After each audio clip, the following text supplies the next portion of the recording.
शुरू करें।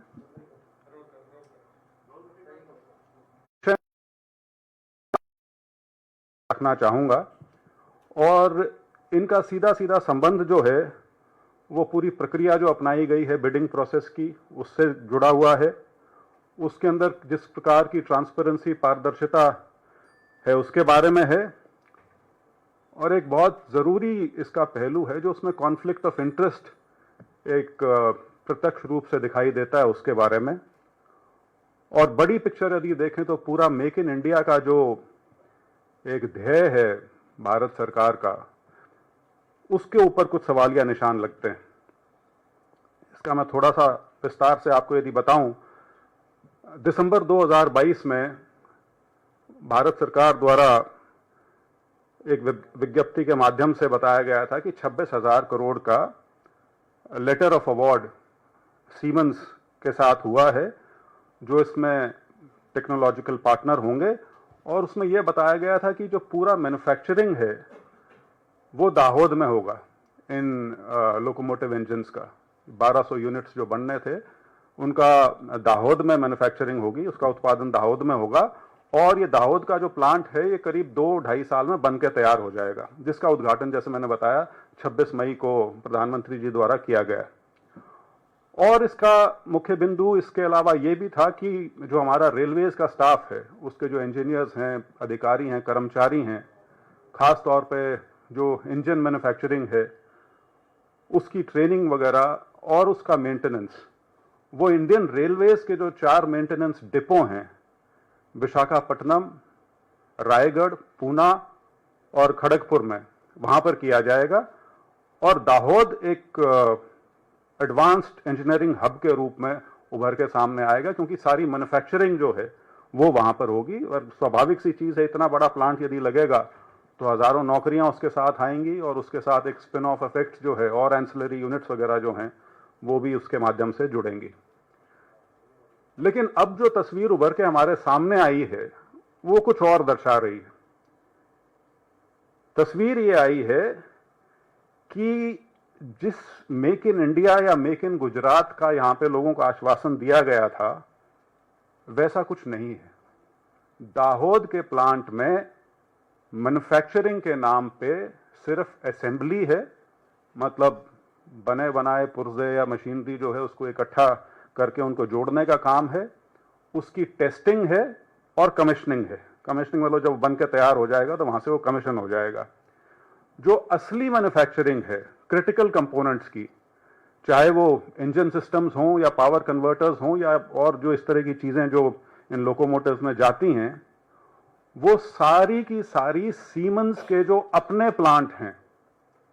ये प्लांट उनका नासिक में है, औरंगाबाद में है और बॉम्बे में है, मुंबई में।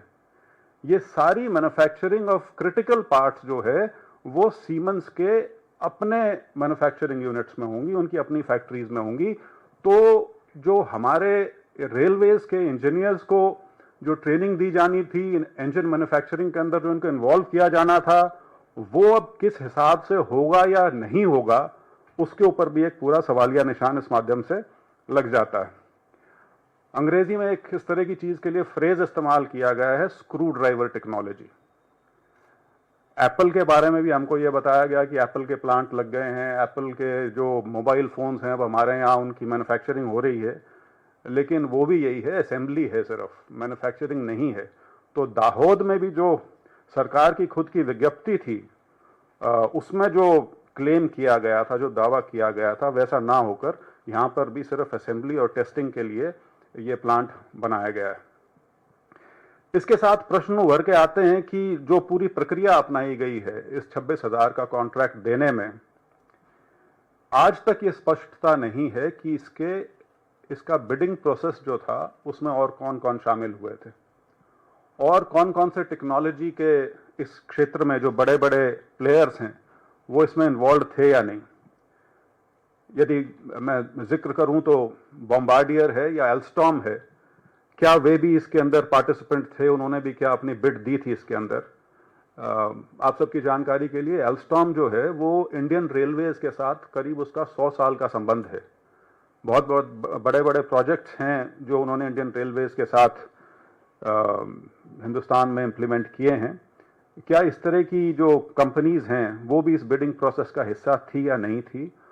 और एक जुड़ता सवाल ये कि जो भारत सरकार ने दिसंबर 2022 में जो अपनी विज्ञप्ति में चीजें कही गई थी, उनको बदलकर सीमेंस के बेनिफिट के लिए जो इसके अंदर टर्म्स एंड कंडीशंस में बदलाव किया गया है, वो किस प्रकार से किया गया है? और क्या इंडियन रेलवेज को स्वाभाविक है, उनकी जानकारी में तो है, क्योंकि भारत की तरफ से इंडियन रेलवेज ही है जो इसमें कॉन्ट्रैक्ट में सीधे सीधे इन्वॉल्व है, लेकिन उनकी सहमति थी, नहीं थी, और थी तो किस कारण के वजह से थी? इन सब से जुड़ा हुआ प्रश्न जो आगे आता है उभर के, वो है कॉन्फ्लिक्ट ऑफ इंटरेस्ट का। आप सबको शायद जानकारी होगी इस बात की कि हमारे जो मौजूदा रेल मंत्री हैं, वो राजनीति में आने से पहले कुछ साल कॉरपोरेट सेक्टर में रहे हैं, और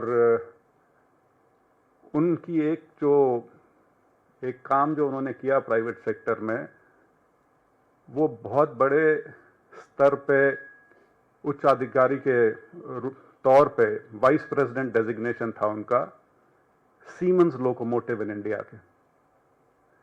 तो ये सिर्फ संयोग है या कुछ और है कि सीमेंस को भारतीय रेल का, सीमेंस के आज तक के इतिहास का सबसे बड़ा कॉन्ट्रैक्ट 26,000 करोड़ का उस समय में मिलता है जिस समय देश के रेल मंत्री एक ऐसे व्यक्ति हैं जो सीमेंस लोकोमोटिव्स इन इंडिया के वाइस प्रेसिडेंट रहे हों? एक बड़ा सीधा सीधा प्रथम दृष्टया एक कॉन्फ्लिक्ट ऑफ इंटरेस्ट